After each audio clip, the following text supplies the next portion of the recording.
नूरुद्दीन अबुल कासिम महमूद इब्ने इमादुद्दीन जंगी सल्तनत के बानी थे। नूरुद्दीन जंगी 11 फरवरी सन 1118 में मूसल इराक में पैदा हुए और 1146 से 1174 तक 28 साल हुकूमत की।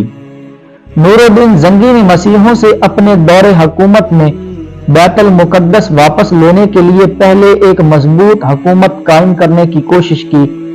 इस मकसद को हासिल करने के लिए गिरदो नवाह की छोटी छोटी मुसलमान हुकूमतों को खत्म करके इन्हें अपनी मुमलिकत में शामिल कर लिया। शुरू में नूरुद्दीन जंगी का दारुल हुकूमत हलब था। 549 हिजरी में उन्होंने दमिश्क पर कब्जा करके इसे दारुल हुकूमत करार दे दिया। उन्होंने सलीबी रियासत अंताकिया पर हमला करके बहुत से इलाकों पर कब्जा की ईसाइयों की कोशिश को भी नाकाम बना दिया। दूसरी सलीबी जंग में फतह की बदौलत ही मुसलमान तीसरी सलीबी जंग में कामयाब होकर बैतुल मुकद्दस वापस लेने में फतह याब हुए। इस जमाने में मिस्र में फातमी हुकूमत कायम थी, लेकिन अब वो बिल्कुल कमजोर हो गई थी और मिस्र चूंकि फलस्तीन से मिला हुआ था, इसलिए ईसाई इस पर कब्जा करना चाहते थे। नूरुद्दीन जंगी ने एक फौज भेजकर मिस्र पर भी कब्जा कर लिया और फातमी हुकूमत का खात्मा कर दिया गया। सुल्तान नूरुद्दीन जंगी की जिंदगी का सबसे बड़ा कारनामा रोज़ा रसूल की हिफाजत की सआदत है। ये वाकया मदीना की तारीख की तकरीबन तमाम कुतब में मौजूद है। 557 हिजरी में ईसाइयों ने एक साजिश की। उस वक्त शाम का बादशाह नूरुद्दीन जंगी था और उसके मुशीर का नाम जमालुद्दीन अस्फहानी था। एक रात नमाज तहज्जुद के बाद सुल्तान नूरुद्दीन जंगी ने ख्वाब में देखा कि रसूल करीम सल्लल्लाहु अलैहि वसल्लम 2 सुर्खी माइल रंगत के आदमियों की तरफ इशारा करके सुल्तान नूरुद्दीन जंगी से कह रहे हैं कि मुझे इनके शर से बचाओ। सुल्तान हड़बड़ाकर उठा, वुजू किया, नफल अदा किए और फिर इसकी आंख लग गई। सुल्तान नूरुद्दीन जंगी ने अपने इस ख्वाब का तज़किरा अपने मुशीर से किया। मुशीर ने मशवरा दिया कि आप इस ख्वाब का तज़किरा किसी और के सामने ना कीजिएगा और फौरन मदीने की तरफ रवाना हो जाएं। अगले ही रोज सुल्तान ने 20 मखसूस अफराद और बहुत से तहाइफ के साथ मदीना के लिए कूच किया। सुल्तान ने रोज़ा रसूल पर हाजिरी दी और मस्जिद नबवी में बैठ गए। ऐलान किया गया कि अहले मदीना मस्जिद नबवी में पहुंच जाएं, जहां सुल्तान उनमें तहाइफ तकसीम करेंगे।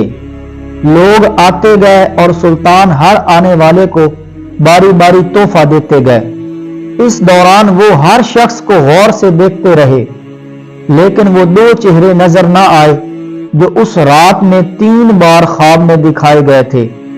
सुल्तान ने हाजरीन से पूछा, क्या मदीना का हर शहरी मुझसे मिल चुका है? जवाब हाँ में था।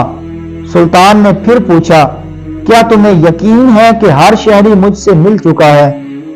इस बार हाजरीन ने कहा, सिवाय 2 आदमियों के। राज तकरीबन फाश हो चुका था। सुल्तान ने पूछा, वो कौन है और अपना तोहफा लेने क्यों नहीं आए? बताया गया कि ये मराकश के रहने वाले 2 सौमो सलात के पाबंद मुत्तकी बशिंदे हैं। दिन रात रसूल करीम सल्लल्लाहु अलैहि वसल्लम पर दुरूद सलाम भेजते हैं और हर हफ्ते मस्जिद जाते हैं। फयाज और मेहमान नवाज हैं, किसी का दिया नहीं लेते। सुल्तान ने कहा, सुबहान अल्लाह, और हुक्म दिया कि इन दोनों को भी अपने तहाइफ वसूल करने के लिए फौरन बुलाया जाए। जब उन्हें यह खसूसी पैगाम मिला तो उन्होंने कहा, अल्हम्दुलिल्लाह, हमारे पास अल्लाह का दिया सब कुछ है और हमें किसी तोहफे तहाइफ या खैरात की हाजत नहीं। जब ये जवाब सुल्तान तक पहुंचाया गया तो इसने हुक्म दिया कि इन दोनों को फौरन पेश किया जाए। हुक्म की फौरन तामील की गई। एक झलक इनकी शनाख्त के लिए काफी थी। ताहम सुल्तान ने अपना गुस्सा काबू में रखा और पूछा, तुम कौन हो? यहां क्यों आए हो? उन्होंने कहा, हम मराकश के रहने वाले हैं, हज के लिए आए थे और रोज़ा रसूल के साए जिंदगी गुजारना चाहते हैं। सुल्तान ने सख्ती से कहा, کیا تم نے جھوٹ بولنے کی قسم کھا رکھی ہے؟ اب وہ چپ رہے۔ سلطان نے حاضرین سے پوچھا کہ یہ کس مکان میں رہ رہے ہیں؟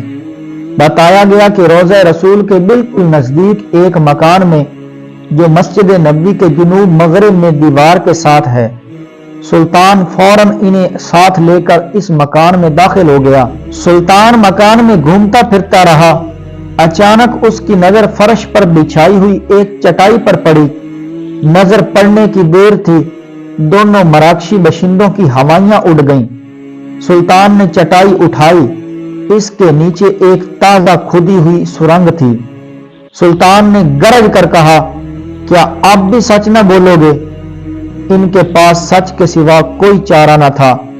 انہوں نے اعتراف کیا کہ ان کے حکمرانوں نے انہیں بہت سا مال و زر اور ساز و سامان دے کر حاجیوں کے روپ میں مراکش سے اس منصوبے پر حجاز بھیجا تھا کہ وہ روضہ مبارک تک پہنچ سکیں۔ اس ناپاک منصوبے کی تکمیل کے لیے انہوں نے حج کا بہانہ کیا اور اس کے بعد روضہ رسول کے نزدیک مکان کرائے پر لے کر رہنے لگ گئے۔ ہر رات وہ سرنگ کھودتے جس کا رخ روضہ مبارک کی طرف تھا، اور اس سرنگ سے نکالی گئی مٹی کو روزانہ چمڑے کے تھیلوں میں بھر کر جنت البقیع لے جاتے اور اسے قبروں پر بکھیر دیتے۔ انہوں نے بتایا کہ ان کی ناپاک مہم بالکل آخری مراحل پر تھی کہ رات موسلا دھار بارش کے ساتھ ایسی گرج چمک ہوئی کہ جیسے زلزلہ آ گیا ہو، اور اب جب کہ ان کا کام پایہ تکمیل کو پہنچنے والا تھا تو سلطان نہ جانے کیسے مدینے پہنچ گئے۔ سلطان ان کی گفتگو سنتے جاتے اور روتے جاتے، اور ساتھ ہی فرماتے جاتے کہ میرا نصیب کہ پوری دنیا میں اس خدمت کے لیے اس غلام کو چنا گیا۔ سلطان نور الدین زنگی نے حکم دیا کہ ان دونوں کو قتل کر دیا جائے۔ روضہ مبارک کے گرد ایک خندق کھودی جائے اور اس کے گرد سیسا پلائی دیوار بنا دی جائے تاکہ آئندہ کوئی بدبخت ایسی مذموم حرکت کے بارے میں سوچ بھی نہ سکے۔ سلطان نے روضہ مبارک کے قریب ایک چبوترا بھی بنوایا تاکہ اس پر ان قبور کی حفاظت کے لیے ہر وقت پاسبان موجود رہیں۔